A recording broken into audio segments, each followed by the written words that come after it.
ठिकाणी मार्च काढत आहोत आणि आज देशभरात तुम्हाला या 2 दिवसात काँग्रेस पक्षाच्या माध्यमातून होताना दिसेल. कालच प्रेस कॉन्फरन्स घेतली. अमित शहा आपल्या देशाचे गृहमंत्री जे बाबासाहेबांबद्दल बोलले त्याचा आम्ही निषेध करत आहोत. तो बीजेपीचा खरा चेहरा काही दिवसापूर्वी राज्यसभेमध्ये आपल्या सगळ्यांना दिसून आला. हा बीजेपी RSS नेहमीच संविधानाचा अपमान करणारा, तिरंग्याचा अपमान तिरस्कार करणारा हा पक्ष आहे आणि आतापर्यंत ते लपवत होते. पण 400 पार काय त्यांना मिळालं नाही तेव्हा त्यांना संविधानाच्या प्रती एक वेगळं फेक प्रेम असं निर्माण झालं आणि तो खरा चेहरा परवा दिसून आला. पण आम्ही बाबासाहेबांच्या विचारावर प्रेम करणारे आणि संविधानावर प्रेम करणारे आपण आहोत. देशमधला प्रत्येक नागरिक आहे.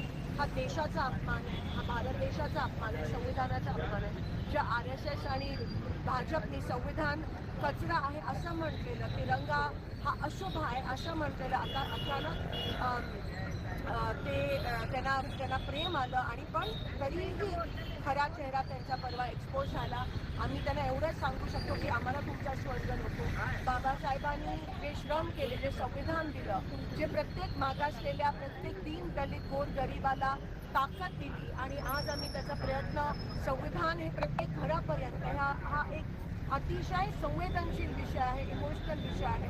पण बाबासाहेबांनी त्यांच्या परिश्रमातून जी आम्हाला ताकद दिली, आम्ही आमच्याच त्या ताकदीवर, मागासवर्गीयांच्या ताकदीवर, देशाच्या ताकदीवर, देशाच्या प्रत्येक गरिबाच्या ताकदीवर आम्ही या देशातच स्वर्ग निर्माण करू. आम्हाला बीजेपीचा स्वर्ग नको आहे हे मी आज ठामपणे त्यांना सांगते. आणि म्हणून जोपर्यंत अमित शहा राजीनामा देत नाही, जोपर्यंत ते माफी मागत नाही, तोपर्यंत आमची ही चळवळ सुरूच राहील. आम्ही रस्त्यावर उतरलो. आता फक्त काँग्रेसची चळवळ राहिली नाही आहे, पण देशभरात प्रत्येक जो संविधानावर प्रेम करतो, बाबासाहेबांवर प्रेम करतो, त्याच्या घराघरात पण ही चळवळ पोचली आहे. आणि जोपर्यंत हे बीजेपीचे जे अहंकारी लोक आहेत माफी मागत नाही, तोपर्यंत आम्ही ही चळवळ सुरू